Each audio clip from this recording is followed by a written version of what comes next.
नम नमस्कार दोस्तों। MP TET 2022 15 March shift first और सेकंड सभी प्रश्नों के उत्तर हल समेत मैं ऐश्वर्या शर्मा ऐश्वर्या एकेडमी से आप सभी के समक्ष 15 मार्च का फर्स्ट और सेकंड शिफ्ट का पेपर लेकर आई हूँ तथा इन प्रश्नों से आपके आने वाले जो पेपर हैं उसमें आपको काफ़ी सहयोग प्राप्त होगा। उम्मीद करती हूँ कि आपको मेरा वीडियो अच्छा लगेगा। अगर आपको मेरा वीडियो अच्छा लगता है तो इसे लाइक और सब्सक्राइब अवश्य करें। तो आइए हम आरंभ करते हैं। प्रश्न क्रमांक पहला,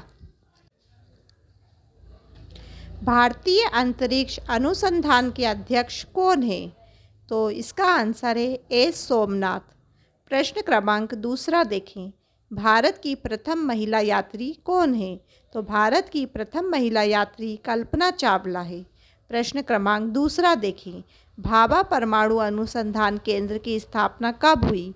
तो भाभा परमाणु अनुसंधान केंद्र की स्थापना 1954 में हुई। अगला क्वेश्चन देखें, सघन सिद्धांत किससे संबंधित हैं? इस क्वेश्चन को स्पष्ट नहीं हो पाया था, इसलिए मैंने इसे दो तरह से लिखा था, सघन सिद्धांत किसके माध्यम से दिया या सघन सिद्धांत किससे संबंधित है। फिर बाद में पता चला कि ये क्वेश्चन सघन सिद्धांत किससे संबंधित है इस तरह से आया था, तो यह है स्मृति से संबंधित। अगला क्वेश्चन देखें, सीखने के वक्र किसके सूचक हैं? तो सीखने की प्रगति के सूचक हैं। अगला क्वेश्चन देखें, बाल मनोविज्ञान का केंद्र बिंदु है? तो बाल मनोविज्ञान का केंद्र बिंदु बालक है। अगला क्वेश्चन देखें, संवेग शब्द का शाब्दिक अर्थ बताएं। तो संवेग शब्द का शाब्दिक अर्थ होता है उत्तेजना या भावों में उथल पुथल। अगला क्वेश्चन देखें, निराशा में संधि है? तो निराशा में विसर्ग संधि है। अगला क्वेश्चन, हिंदी भाषा में मूल व्यंजनों की संख्या कितनी है? तो हिंदी भाषा में मूल व्यंजनों की संख्या 33 है, 33। अगला क्वेश्चन देखें, परिवार एक साधन है? तो परिवार अनौपचारिक शिक्षा का एक साधन है। अगला क्वेश्चन देखें, शिक्षा के उद्देश्य का मूलभूत स्रोत क्या है? तो शिक्षा के उद्देश्य का मूलभूत स्रोत मानव अनुभव है। अगला क्वेश्चन देखें, क्वेश्चन नंबर, प्रतिमान में समय। तो प्रतिमान में समास कौन सा है? तो प्रतिमान में समास है अव्ययी भाव समास। अगला क्वेश्चन देखें, भाषा के शुद्ध रूप का ज्ञान कैसे होता है?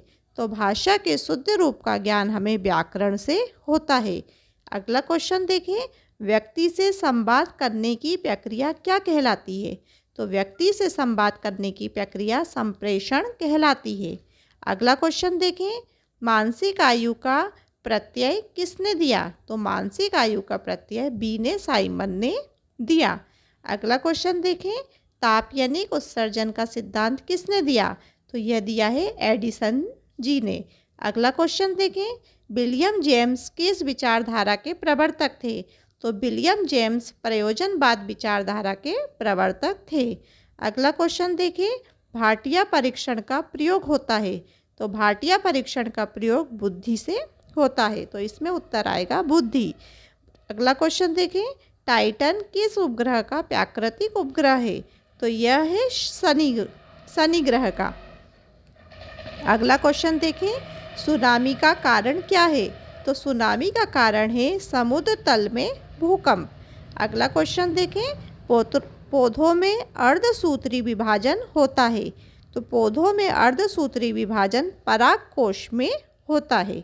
अगला क्वेश्चन देखें, पौधों में जल का अधिग्रहण होता है? तो पौधों में जल का अधिग्रहण जाइलम में होता है। आइए हम अगला क्वेश्चन देखते हैं। अगला क्वेश्चन है, दक्षिणी गोलार्ध का सबसे लंबा दिन कब होता है? तो दक्षिणी गोलार्ध का सबसे लंबा दिन 22 दिसंबर होता है। अगला क्वेश्चन देखें, बिहू किस राज्य का लोक नृत्य है? तो यह है असम का। अगला क्वेश्चन, पेड़ पौधे प्रदूषण घटाते हैं क्योंकि ये अवशोषण करते हैं? तो ये किसका अवशोषण करते हैं? कार्बन डाइऑक्साइड का। अगला क्वेश्चन, जो बहुत बोलता है बाचाल। अगला क्वेश्चन, पाठ योजना का लाभ मिलता है? तो पाठ योजना का लाभ किसको मिलता है? शिक्षक को। अगला क्वेश्चन देखें, प्रत्येक वाक्य की समाप्ति पर क्या लगता है? तो प्रत्येक वाक्य की समाप्ति पर पूर्ण विराम लगता है। अगला क्वेश्चन, आलस्य का विशेषण क्या है? तो आलस्य का विशेषण आलसी है। अगला क्वेश्चन देखें, परिच्छेद में संधि कौन सी है? तो परिच्छेद में व्यंजन संधि है। अगला क्वेश्चन देखें, इसरो की पहली महिला निर्देशक कौन थी? तो यह अनुराधा टीके थी। अगला क्वेश्चन देखें, रामसर संधि का आयोजन कब हुआ? तो रामसर संधि का आयोजन 2 फरवरी 1971 को हुआ, 1971 में। विटामिन ए की कमी से होने वाला रोग कौन सा है? तो विटामिन ए की कमी से होने वाला रोग रतौंधी है। अगला क्वेश्चन, भुज में भूकंप कब आया था? तो 26 जनवरी 2001 को भुज में भूकंप आया था। आइए अगला क्वेश्चन देखते हैं। फुटबॉल में कितने खिलाड़ी होते हैं?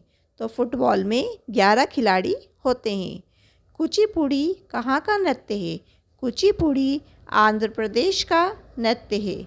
अगला क्वेश्चन देखें, रणथंभौर राष्ट्रीय उद्यान कहाँ है? तो जैसे कि रणथंभौर शब्द से ही पता चल रहा है कि ये राजस्थान की बात हो रही है, तो हम राजस्थान इसमें लगाएंगे, तो इसका आंसर होगा सवाई माधोपुर, राजस्थान। अगला क्वेश्चन देखें, नागरहोल अभयारण्य कहाँ स्थित है? तो यह मैसूर, कर्नाटक में स्थित है। अगला क्वेश्चन देखें, नासा ने अंतरिक्ष में क्यूरोसिटी कब लॉन्च किया? तो नासा ने अंतरिक्ष में 26 नवंबर 2011 को क्यूरोसिटी लॉन्च किया। अगला क्वेश्चन देखें, बजट में अंतरिक्ष के लिए बजट कितना था? तो बजट में अंतरिक्ष के लिए कितना बजट तय किया गया था? तो 2022-23 के बजट में अंतरिक्ष विभाग के लिए 13 करोड़ 700 रुपये का आवंटन किया गया। कितना? 13 करोड़ रुपये का आवंटन किया गया था। 700 रुपये का आवंटन किया गया था। सबसे पहले ओलंपिक किसने करवाया था? तो यह इसमें जब ये क्वेश्चन आज पेपर में आया था तो इसमें ऑप्शन दिए हुए थे, तो इसमें ऑप्शन के अंदर था फ्रांस, इटली, यूनान और पेरिस। तो आप इसको सर्च करके निकाल सकते हैं कि इसका आंसर क्या होगा। अगला क्वेश्चन देखें, चेहरे में कितनी हड्डी होती है? तो चेहरे में 14 हड्डी होती है।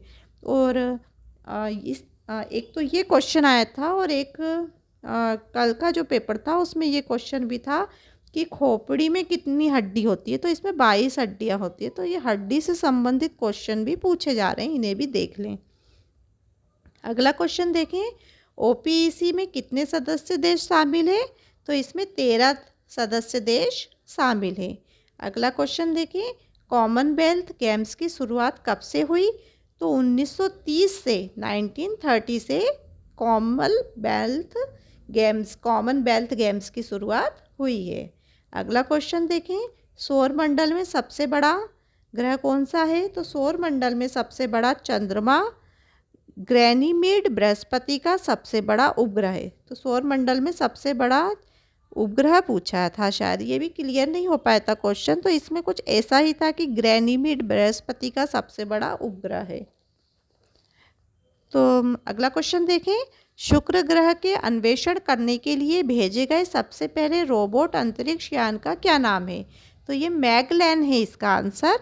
तो शुक्र ग्रह, मंगल ग्रह, इनसे संबंधित क्वेश्चन भी पूछे जा रहे हैं, तो इन्हें भी आप देख लें। अगला क्वेश्चन था, मंगल पर जीवन की उपस्थिति के लिए कौन सी एक अवस्था सबसे सुसंगत है? तो ये है बर्फ, घटकों और हिम शीतित जल की उपस्थिति। अगला क्वेश्चन देखें, भारत सरकार द्वारा अंतरिक्ष आयोग की स्थापना कब की गई? तो 1972 में भारत सरकार द्वारा अंतरिक्ष आयोग की स्थापना की गई। और भारतीय अंतरिक्ष अनुसंधान समिति का गठन कब किया गया था? तो भारतीय अंतरिक्ष अनुसंधान समिति का गठन 1962 को किया गया था। अधिकतर हम इसमें कंफ्यूज हो जाते हैं कि स्थापना कब की गई थी और गठन कब किया गया था। तो अगर स्थापना आती है तो 1972 रहेगा, और गठन आता है तो 1962 रहेगा। तो इस तरह से हमारे सभी क्वेश्चन जो आज हमें मिले हैं, आप जैसे टीचर्स के द्वारा ही हमें ये क्वेश्चंस मिले जिन स्टूडेंट्स ने आज पेपर दिया था, तो मैंने काफ़ी हद तक कोशिश की है कि मैं उन्हें आपके समक्ष प्रस्तुत करूं। शायद आपको समझ में भी आए होंगे ये क्वेश्चन। आप इनकी तैयारी करें। हो सकता है कि कल आपके पेपर में ये क्वेश्चन फिर से रिपीट भी हो जाए। इससे आपके पेपर में आपको काफ़ी मदद भी मिलेगी। और अगर इसमें कोई किसी प्रकार की त्रुटि आपको दिखाई देती है तो आप उसको देख सकते हैं। और अगर आपको मेरा वीडियो अच्छा लगा हो तो इसे लाइक और सब्सक्राइब अवश्य करें। धन्यवाद।